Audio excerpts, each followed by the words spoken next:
Let us start today's class again. Let us try to finish the thermal stresses. There are some more critical problems which we are supposed to go through, so that by doing these problems, uh, this portion of thermal stresses will be clear to you. The only basic thing which is supposed to know or understand about the thermal stresses is how the stress is created in a body without any application of external force itself. Only due to change in surroundings temperature, how the stress or load is created in the body, that is supposed to be understood in this type of problem, in this type of phenomenon, thermal stresses. What we have seen, a certain prismatic bath of any certain appreciable weight, and of course, any certain known material, if subjected to rise in pressure, rise in surrounding temperature, or subjected to fall in surrounding temperature, change its dimension, either increase or decrease. And if by some artificial means we prevented them to change their dimension, then we have only one option left. We have this artificial leg supposed to exert additional external load, which will keep this original initial bar in this original size and shape. This, the load which is supposed to be created by this support to keep the bar in original length and shape, is known as thermal loads. And this thermal load that's created is also creating resisting force inside the material, inside the concerned bar itself. So this resisting force stresses, which is equal to the thermal load induced divided by per unit area, is known as thermal stresses itself. We have also introduced or gone through few instances like thermal stresses are created in two different ways. One method is where these external supports are not allowing the load at all, allowing the bar to change its length at all. Then a full thermal load is created. And sometimes these resisting force bars are not strong enough to prevent the not strong enough to prevent the expansion as a totally.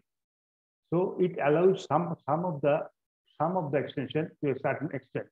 So load in this case also created inside the bar, but with sometimes less than the instances where there is no allowance or expansion by the rigid bar itself. These are the two phenomena we are going through for all of our problems. Here in these problems, where the rails are laid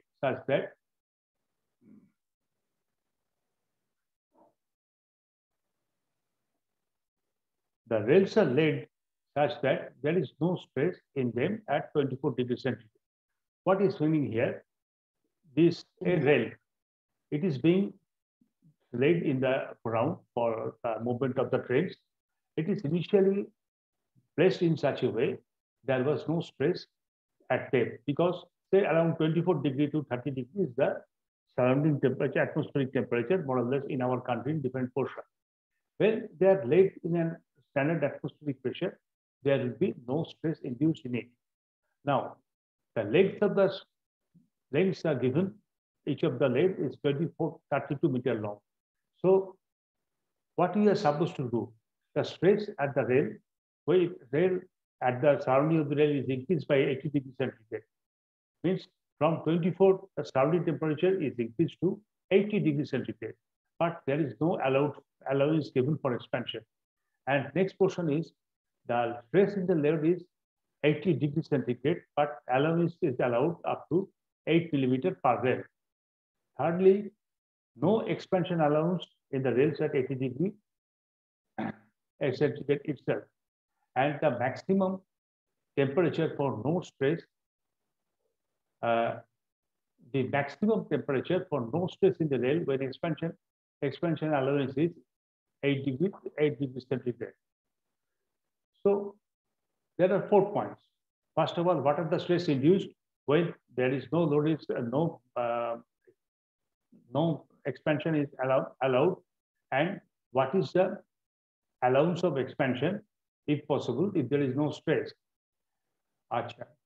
And next is when the stress, a certain allowance is 8 millimeter per rail is allowed, what will be the stress induced and what is the maximum stress for no stress in the rail when expansion allowance is 8 millimeter. What is that? So 4 points we are supposed to know. And you know that coefficient of thermal expansion of this type of steel is around 11 to the power minus 6, and its allowance is Young's modulus is 205 GPa, which is equal to 205 multiplied by 10 to the power 3 MPa. Now, first of all, they'll have no allowance at 24 degrees centigrade, no stress. Sorry, no stress at 24 degrees centigrade. Now, to find the stress at 80 degrees centigrade, no allowance is allowed for expansion. So what will happen? Alpha, the sigma, the stress induced is equal to alpha, coefficient of thermal expansion, multiplied by the temperature rise, multiplied by the Young's modulus. So we put all of them, these are all given here, one by one, and this becomes that where there is no stress is allowed, the expansion stress will induce as 126.28 millimeter 126.28 MPa itself. When allowance is given as 8 millimeter, then we know this is the deflection is allowed alpha L into T when there is no expansion, and just subtract the amount of allowance by A, which is 8, and that is equal to sigma into L by E. As we do, we can put all the respective values here also. Alpha given, and leg is converted into millimeter is given, and temperature change is 56 degrees, and allowance is allowable is 8. And that is equal to sigma multiplied by the length in millimeter divided by the Young's modulus in MPa. So here the stress induced is 75.03 MPa. We see if there is no stress allowance is allowed, then if there is no allowance is allowed, it's given that it is the stress induced is around 126.28, and then when some allowance is allowed, then notice it is reduced much, almost half of it, 75.03 MPa itself. Now, what happens if the stress is supposed to be the 0? There is no stress is required to be induced. If we make the rails or lay the rails in such a way, no stress will be induced under any circumstances. So the expansion allowances will be given by the amount of expansion it is possible by this type of rising temperature. So we put here, again in the same equation, we are using alpha L into T, that is equal to 11 to the power minus 6, which is alpha L 32,000 millimeter multiplied by 356, which is equal to 19.71 millimeter. So this amount of allowance we have to allow if we don't want to face any sort of sample stresses. You see, there exist instances where rails are found laid side by side by keeping a certain distance between them. That distance should be more than this 19 millimeter distance, almost equal to 2 centimeter thickness.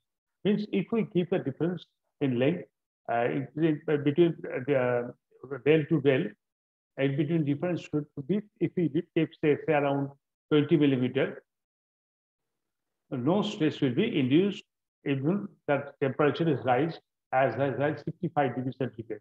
And so at the time before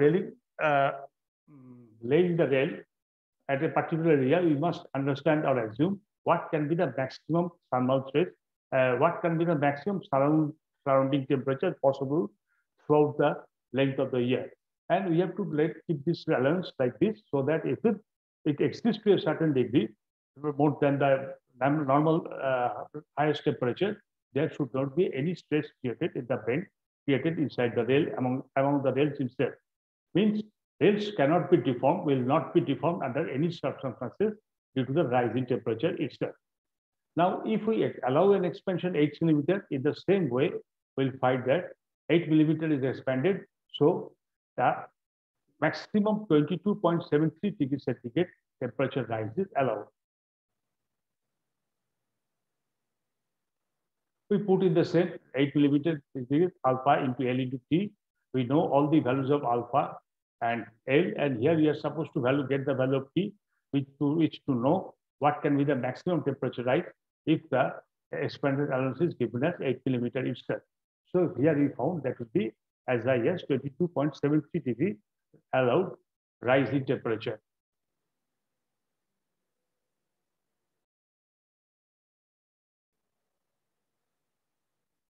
Now, so this is the problem. Let us go to another one.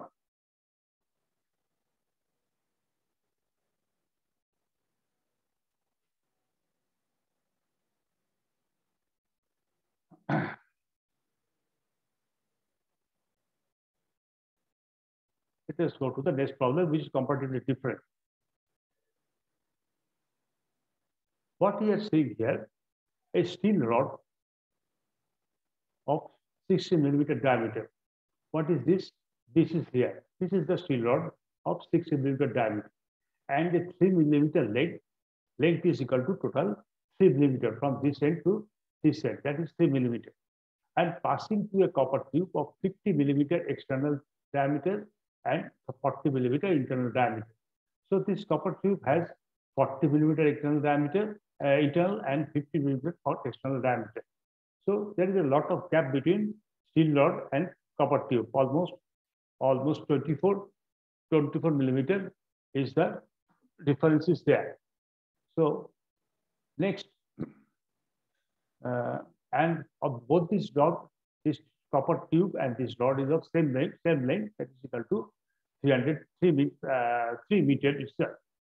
Now, if the tube is closed at both ends with the help of 30 millimeter thick steel plates, here that what you see here, there is a plate here. There is also a plate here, or washer you can say. So it is two washers of 30 millimeter thickness is placed on both sides, and it is tightened by the screw itself. So how it is tightened? It is tightened by the nuts till the length of the copper tube is reduced by 0.6 millimeter. So we are tightening it in such a way the length of the nut is reduced.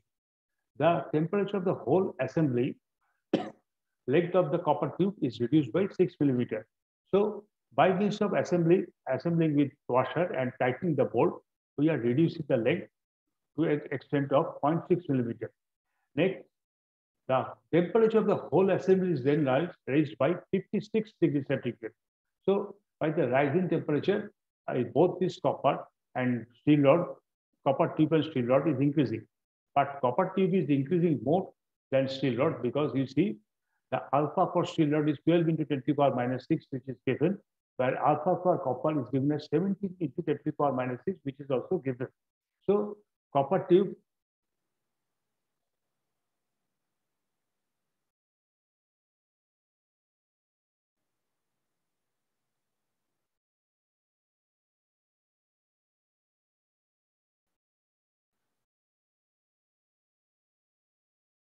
So copper tube will rise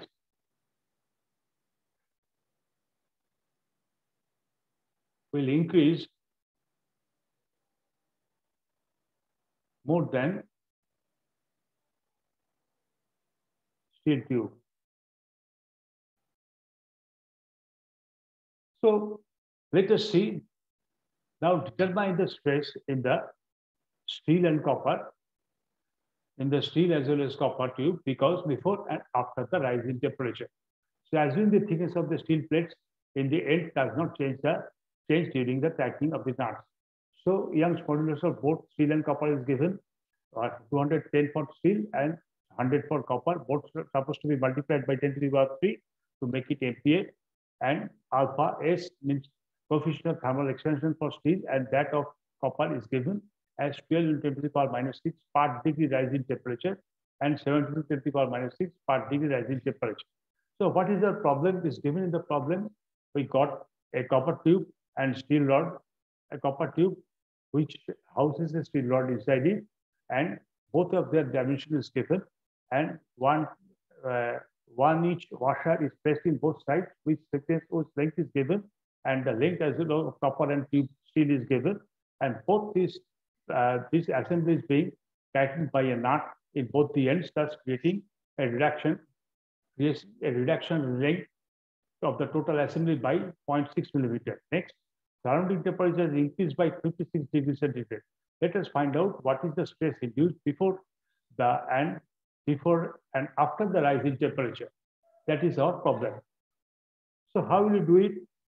Assembly is shown here. Its dimensions of both steel and copper is known. Its length is given, and length as well as cross-sectional dimension is also given here. Temperature rise is given, Young's modulus is given, and coefficient of thermal expansion is also given.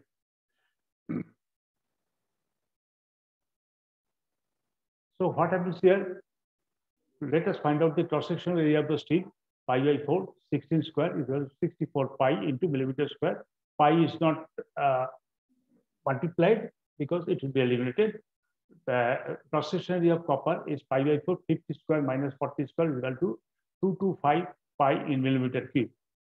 Now, then before the rise in temperature, what we have that stress is steel tube is tightened. Both these assemblies tightened by nut. So what happened here? Length by Young's modulus we have delta is equal to sigma c is the stress induced in the copper multiplied by the length in copper divided by epsilon c divided by EC, which is the Young's modulus of copper. That is given as 0.6 into sigma c multiplied by 3000. We are taking into consideration of this length, only this length for both for these cases, because it is tightening. The stress will be created in these two areas first, and not so much in the washer itself. So, putting this value of L is equal to 3000 and EC is equal to 100 multiplied by the 2 power 3, we will get and sigma c or stress induced in the copper for this type of elongation is equal to sigma c is equal to 20, sigma c is equal to 20 MPa, which is compressive in nature. Now, but as steel as well as copper both are being stressed by this reduction in length, so how will you know the reduction in copper? What is the reduction in steel and what is the reduction in copper? Because we know here the length of the copper is reduced, but we don't know how much length of the copper steel is induced. Length of the copper is reduced is given, but increase in length of steel rod is not given. So actually,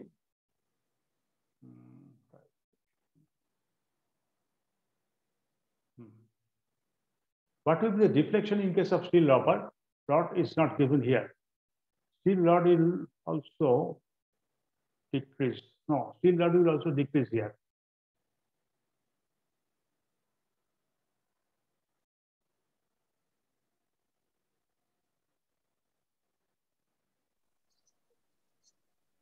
Hello, sir, your voice is not coming.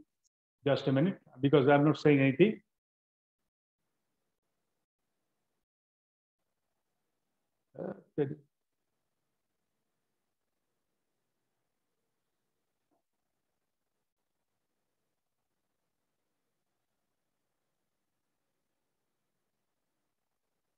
Decrease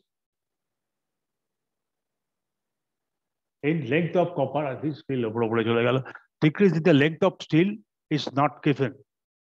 Now, my voice is clear. Hi.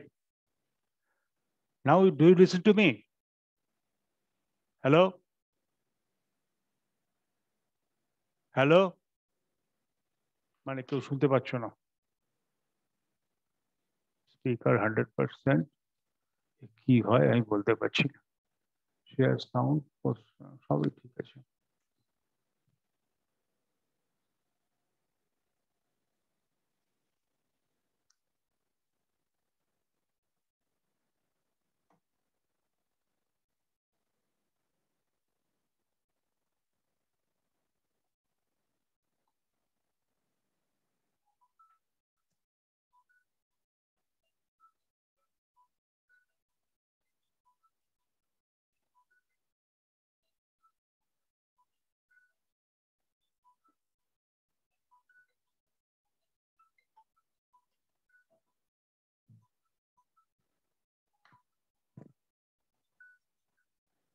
Hello,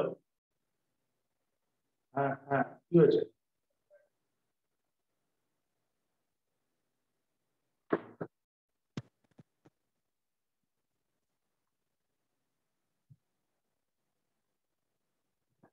I hope I'm audible now. Now, so what happens? This is sigma c we have calculated here, but now by the action of the tightening of the nut at both the ends, the force created in tube and copper is always supposed to be equal. Force created in copper, force created in tube in copper tube is equal to force created in steel rod. Because why? To maintain equilibrium.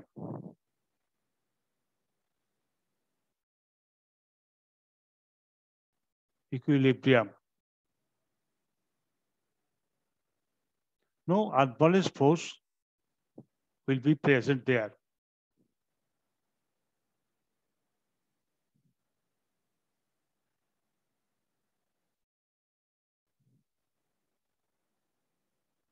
No unbalanced force is present there. So both these the force in the rod of steel is equal to stress induced in the steel multiplied by the cross-section area of the steel, which is equal to stress induced in the copper multiplied by the cross-section area of the copper. We have calculated the cross-section area of both of them, and we have just reduced 20 MPa steel here. So that if we put all these inputs here, we will get the stress induced in the steel equal to 70.3 MPa tensile itself. Now, next question is what will happen if the temperature is rises. Now, just have told you the coefficient of expansion of copper is more than that of steel. So means steel tube will, copper tube will extend more and in that steel tube. Thus, compressive stress is induced in the copper tube and tensile stress induced in the steel tube. So, copper tube is trying to expand more than steel tube. In order to keep it in the original length, we have to keep the make a compressive stress over the copper tube, and steel tube will increase less. So in order to maintain the assembly, we have to apply tensile stress over the steel tube itself. So first of all, we have to maintain assembly.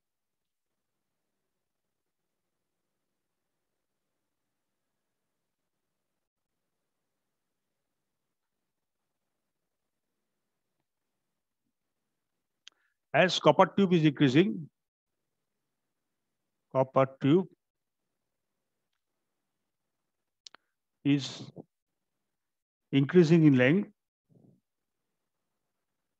increasing more in length,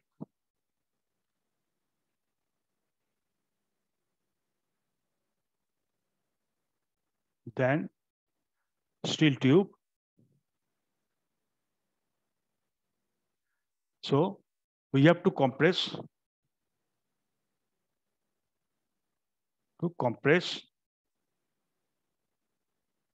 copper. Steel tube increases less in length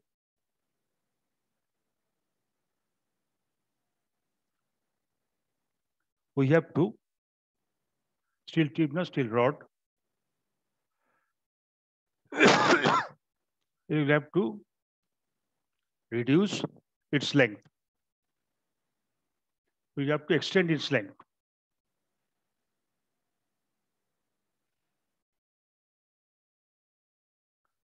So what happens here? Copper tube is so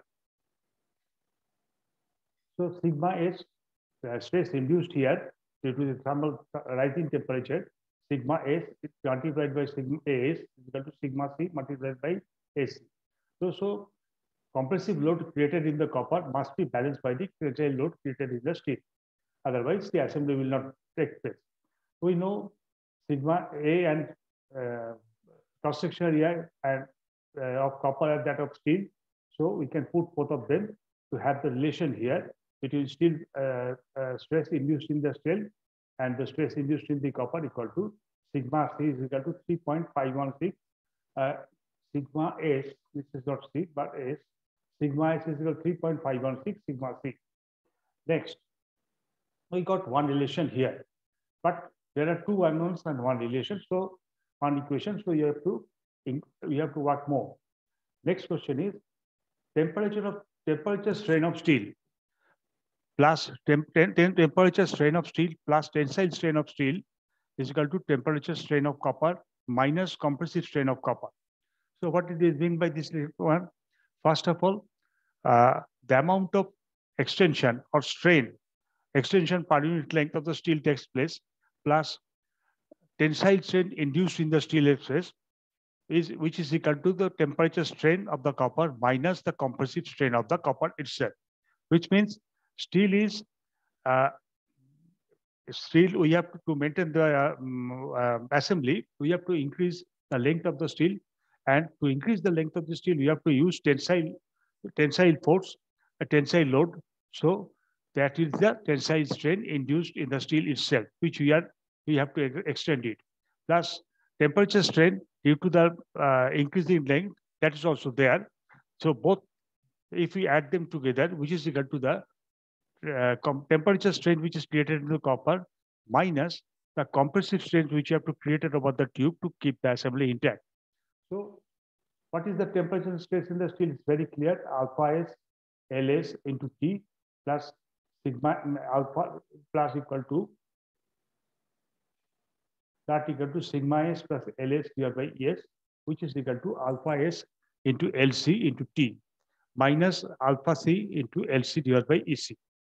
So if we have this, we have known factor, almost all are known factors, alpha S, LS and T, and LS and ES, and alpha C, LS, T, LC and EC, both all are known to us. So we don't know what is sigma S and what is sigma C. If we put down all these known factors here and simplify, we will have the equation like this: 2.056 plus 0.051 sigma C and 2.856 minus 0.03 sigma C. Thus, sigma C is equal to 0.081 sigma C and or 0 equal to 0.8, or sigma C become 9.87 MPa. And sigma is supposed to be what we have configuration 3.51516 into sigma C. So 3.516 into sigma C is equal to 3.516 multiplied by 9.87 is equal to 34.7 MPa.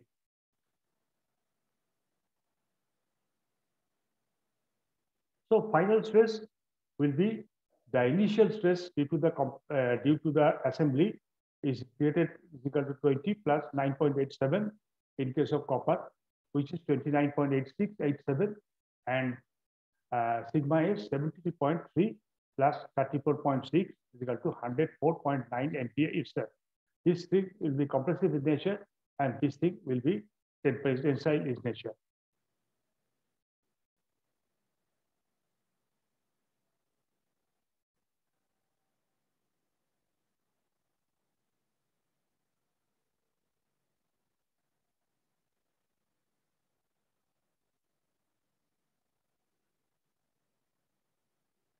Let us go to another problem of this type.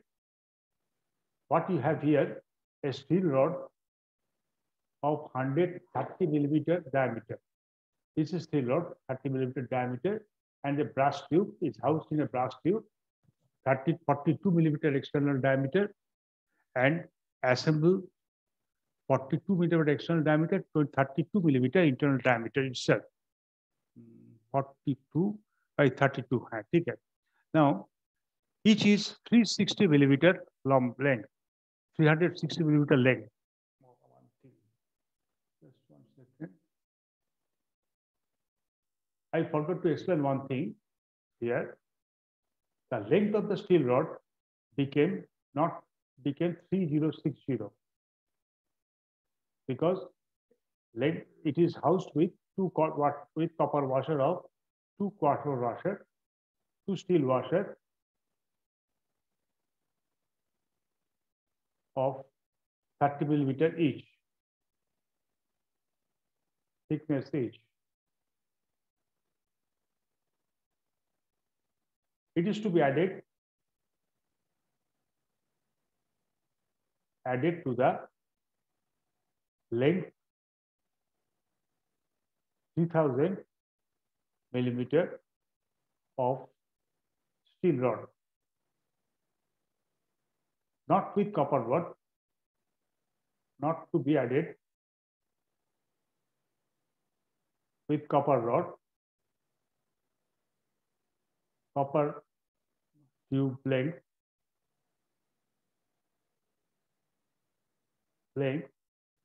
as it is of different composition.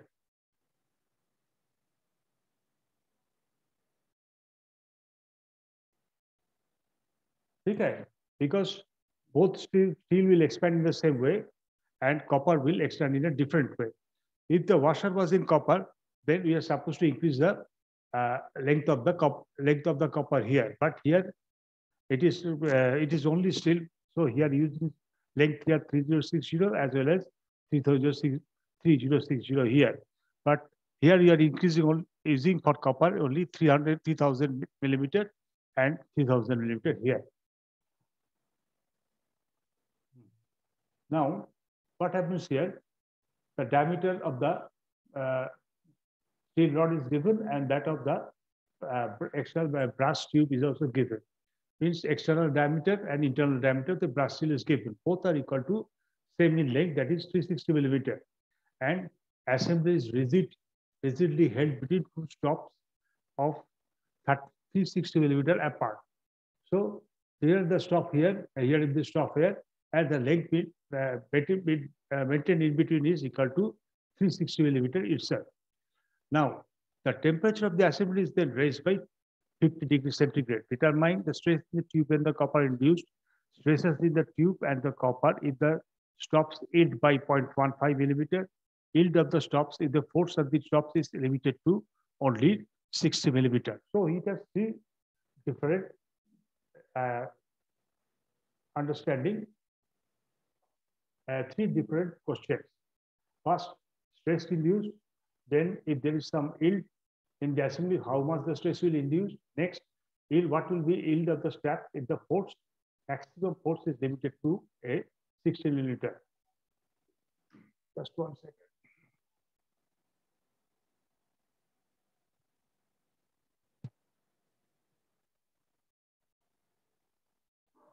Now, so what we have is given also Young's modulus of steel and copper, and that coefficient of thermal expansion for steel and brass itself, not copper but brass.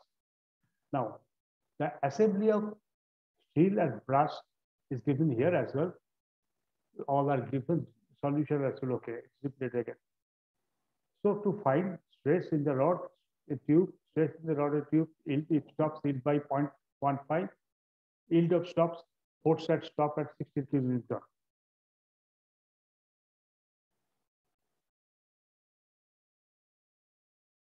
So what is the cross-sectional area of the steel? Is pi by 4, 30 is the diameter. So 2 to 5 multiplied by pi. So what is the cross-sectional area of the brass? Pi by 4, 42 square minus 32 square is equal to 185.5.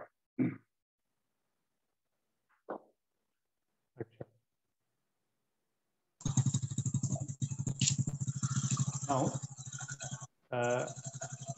when the temperature is raised by 50 degrees centigrade, what will happen? Alpha S, what is the stress induced in the copper?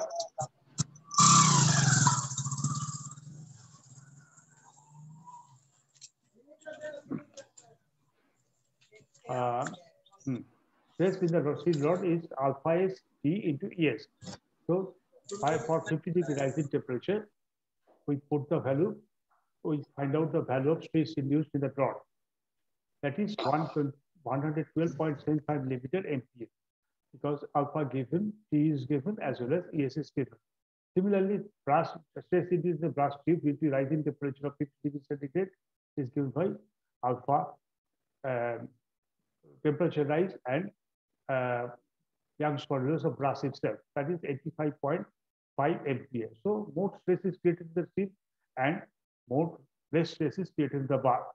So this amount of temperature is this amount of stress is created when there is no A.